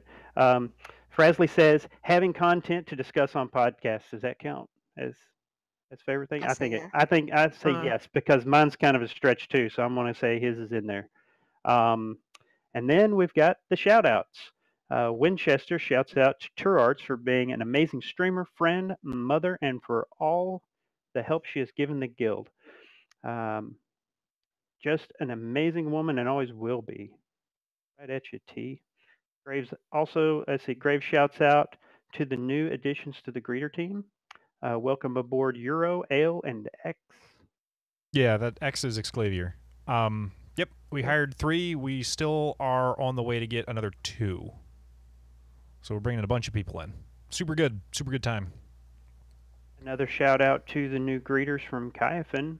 You guys join a proud and noble team, and we are happy for you to start bringing raiders home. Welcome to the party. And Kaifin shouts out to Eshelon, hey, that's me, for keeping raid progression up to date while our site's being worked on. You rock. Thanks. You rock too, Kaifin. I second that. I guess thirded it because I Yes. already said it. Cara at Zandra on Twitter says, shout out to the new greeters. So that's 3 votes for greeters. And Cy would like to nominate Gildy Cage, aka Watson, stepped in to heal with minimal practice on his monk when he had to leave mid-raid. The Knights of Chipotle got the normal win and are progressing on heroic now. Couldn't be happier for them. Well, the Knights of Chipotle need to start reporting their raid progression so that it can be on the show too. Let's get that going. Huh? Also, who's the raid leader of Knights of Chipotle? Because we need them. Yeah, Cy, CY, at CyrUb_KOC on Twitter should know who the raid leader is. It could be him. I don't know. Underscore He's KOC. he's very well tweeting might be about a him. team I don't know anything about. I've never seen this name before, Knights of Chipotle, which is an awesome name, by the way. And I'll talk to the Burrito Lord. Yeah, talk to the Burrito Lord and see. I'll always talk to the Burrito Lord. We have one more shout out on Twitter. Let's get that last. I don't know how else to respond to that, Sal. Josh Wolf with an H after the O, at Plaggy Boy on Twitter. I want to shout out Frasley for not getting eaten by sharks. And I know there's a story there, and I know Frasley will probably tell us next time he's on the show. But Frasley, I'm glad you didn't get eaten by sharks, buddy. Good for you, man. Well done. Well done. All right, team. I think that does it for the Twitters and the shout outs and all that, right? Anybody have anything before we go? I mean, I have a shout out. Hit me. I definitely have a shout out. Okay, so earlier today, yesterday, or something, I don't know. I want to shout out to Tavi. Now they're a guildie who sent just a lovely message. They slid into my DMs and sent a lovely message regarding the last show that we did. And this is what they said. It says, I remember the exact stop sign I was at when I heard the CTR Guild via the podcast. Heard about the CTR Guild via the podcast. Moved tunes over to Airy Peak as soon as I got home. Now, of course, that was only a few months ago, but it has been awesome for a new player. So welcome to our new player, Tavi, who's only been in the guild a few months, but hasn't been playing the game that much.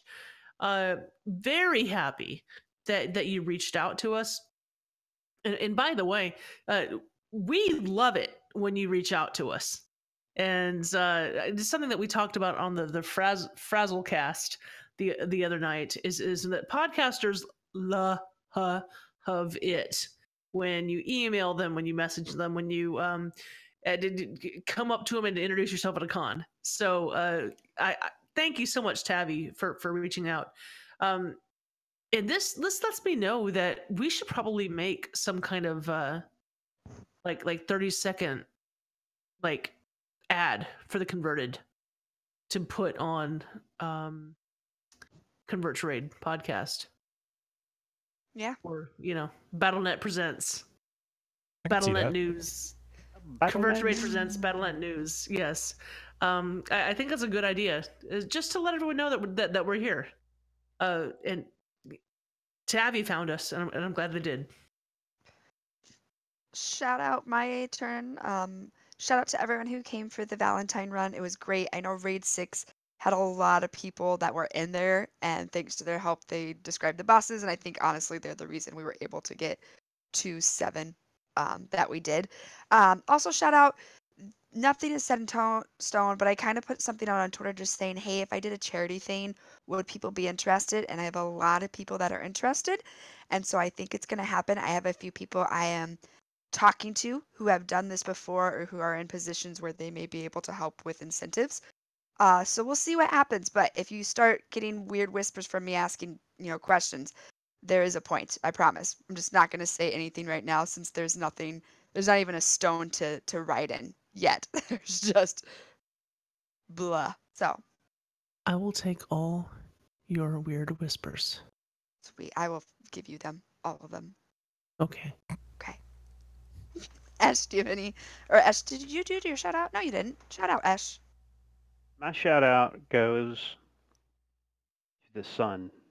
our star in our solar system, because I have only seen it for 2 days this year, and today It was one is of those so days. I sad. don't know if you guys have seen East Tennessee or pictures of East Tennessee, but we're pretty much living underwater right now. And although it's only rained twice this year, once for 24 days and once for 23 days, I think.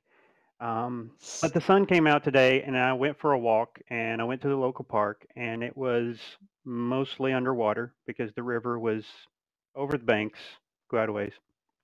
That's the Tennessee River, Chattanooga. But that's my shout out. The sun showed its face today.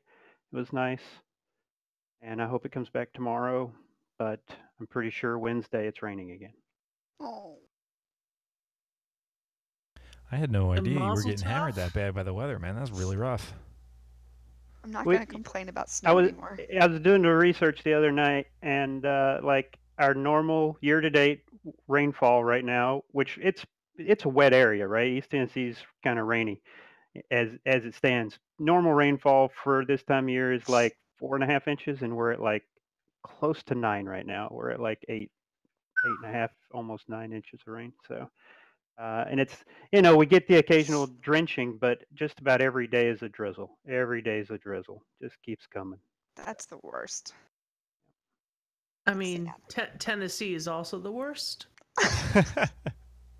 Tennessee's awesome. Chattanooga's amazing. Dry tropics. That's what. See, yeah, that one says dry tropics. Whatever that means. You can look it up. It's a thing, but it's like the dumbest word ever.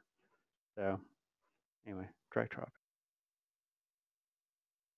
Barf, what are your shout outs? Of course, I want to echo what a bunch of other people said already and give a shout out to the new people on the greeter team and also the greeters in general. They're doing a killer job. I'm hoping that the addition of all these extra bodies on the committee is really going to ramp up how much we can take care of the guild. I'm hoping to see that happen. That's going to be really exciting. I'd also like to shout out to Dice because we were under fire from at least an archer, and we got hit by a fireball, and I was like, oh, we need to close the distance on this real quick. So I ran headfirst into a cave I couldn't see into and my gosh, found 13 goblins and didn't die. I was didn't? the dodgiest, duckinest, dippinest, divinest, dodginest monk anyone has ever seen. And the DM was rolling publicly. He was not fudging the rolls to spare me the embarrassment of a character death. He couldn't hit me. It was amazing. Unbreakable. Is your armor class really high, or just It's like 17. 18? rolls were low? Yeah. His rolls were low. Rolls were bad for him that night and for everyone else. I was imposing a lot of disadvantage as well. I was dodging a lot, but still standing. Disadvantage is Wow. really strong. It was a lot of fun. If you have the utility to impose disadvantage, do it. Like Yeah. any of you D&D players out there, from a DM as advice to any player, if you can impose disadvantage, do it. It is worth it. It is worth it.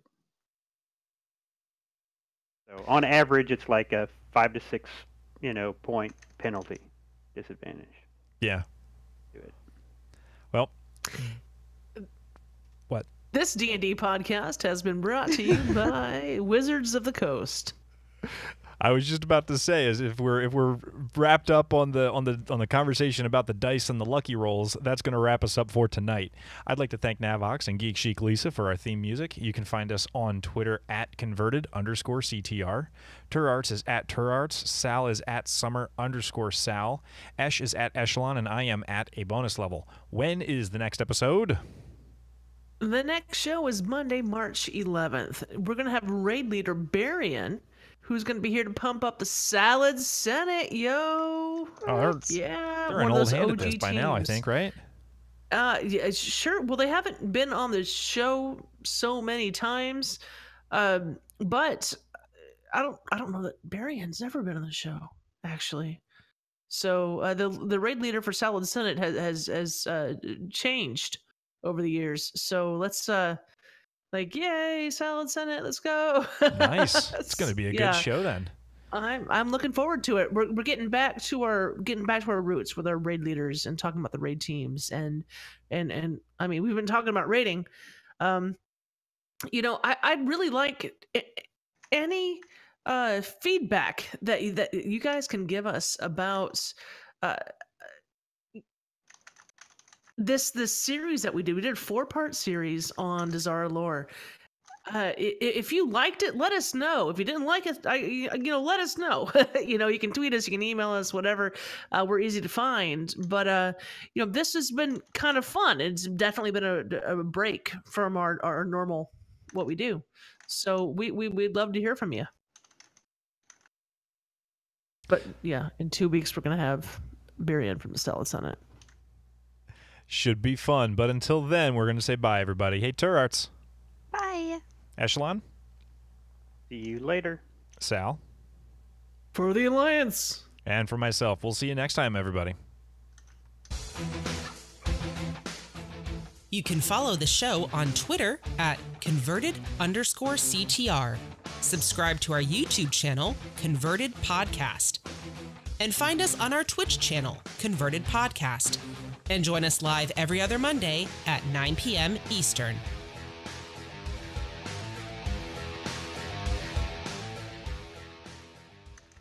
This podcast is a part of the Signals Media All-Star Network. For more information on this and other fine shows, go to signalsmedia.com. It's okay to stick our stuff in your ears. Really? Well, that was fun. Agreed. That was a lot of stuff on Twitter. That was just... What did we do differently this week to get so much Twitter response? That was from today. I think honestly, I think the question, because it did the same kind of thing happened last time. The question, hey, what are your thoughts about X? And that garners so much attention to the Twitter that I think it gets more shout outs as well. Like there's like a carryover effect into the shout outs that, I don't know. I think that's what happens though. Cool. So we should be asking questions. Turarts did it for the first time, the time before, but then today I was like, hey, we're ending our Dazar'alor coverage. So I did it today, and we got a lot of tweets today, which was rad. I like it. That was fun. What's funny is that Loni told me before the show that she wasn't going to spend any time at all on the actual like how to do the fights on the raid strats. Yeah, she didn't have anything for that. Didn't have anything for that. It went. I'm gonna focus on lore, and then I'm just gonna kind of maybe do like a minute of raid strat because I'm just not gonna do that. And then we got all the raid strat. This is there no oh no wait, that's just the first page, and then there's that, and then I didn't look at it, and then there's this.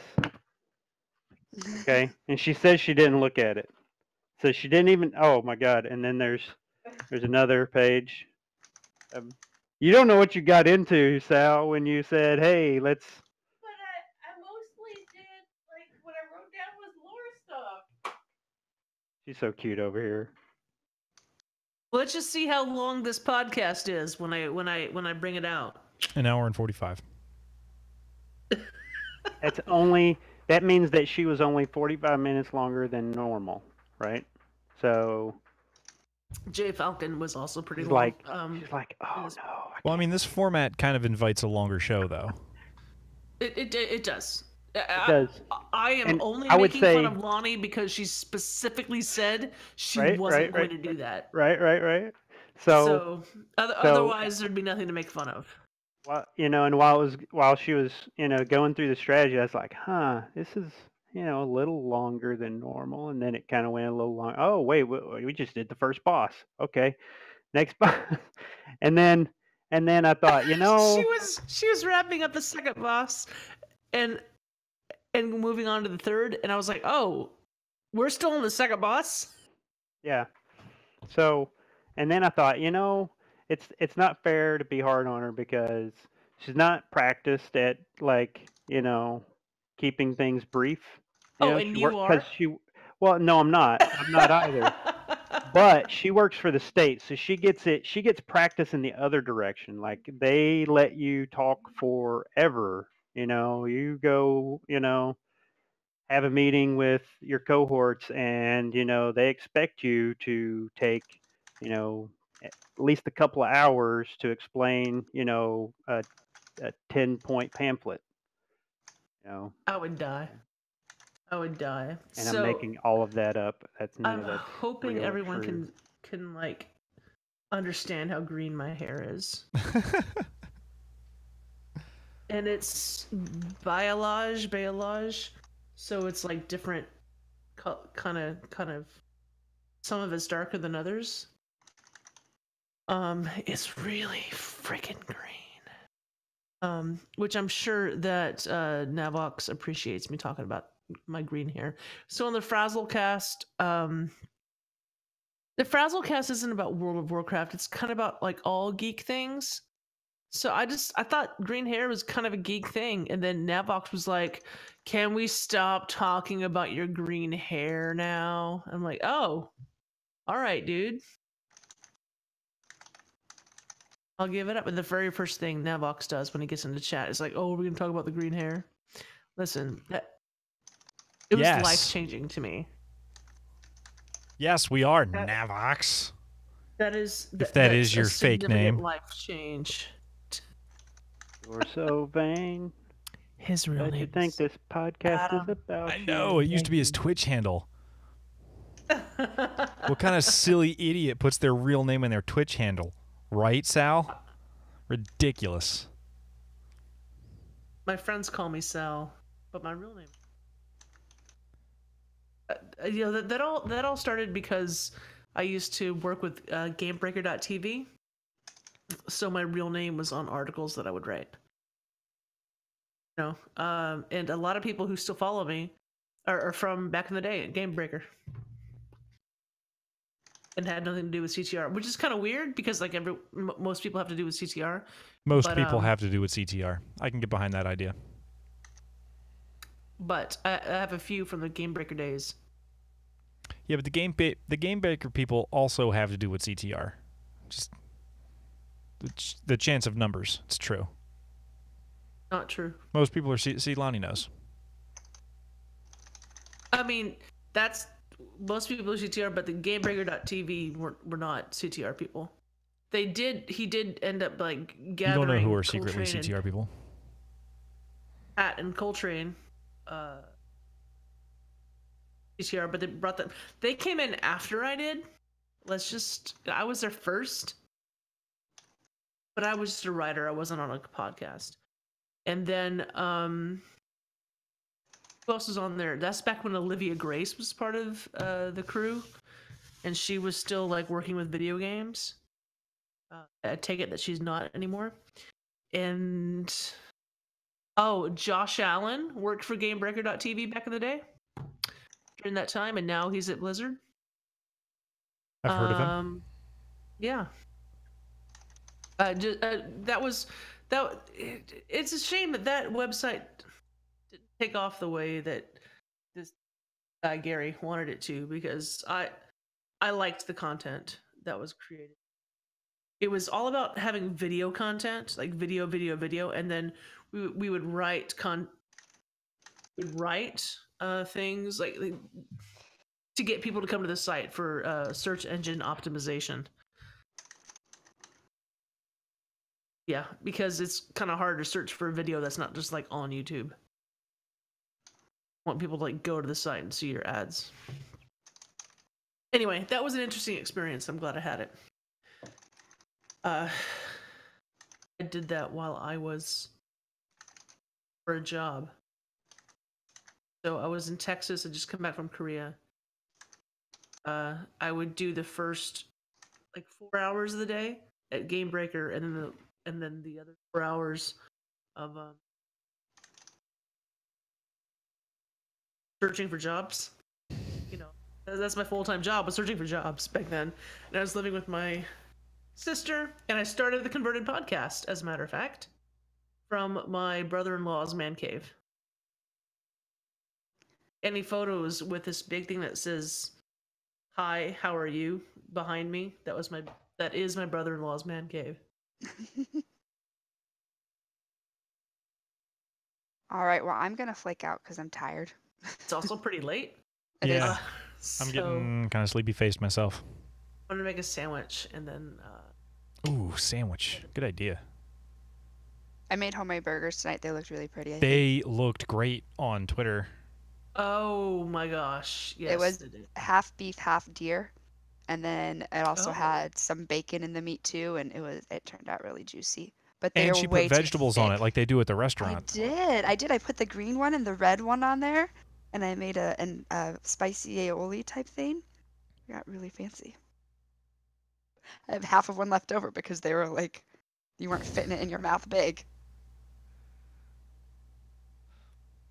Yeah, I was like, there was not any. It was something like if you were out like on a date or something, like there's no graceful way to eat it, even cutting it in half. You're just apologize to your date and go to town. If your date's worried about the ungraceful way you're eating a cheeseburger, you need to find a different date. The wrong guy. Fact. Fact. Truth. Okay. Bye, chat room. Bye, everybody. Goodbye, everyone. Bye, everybody.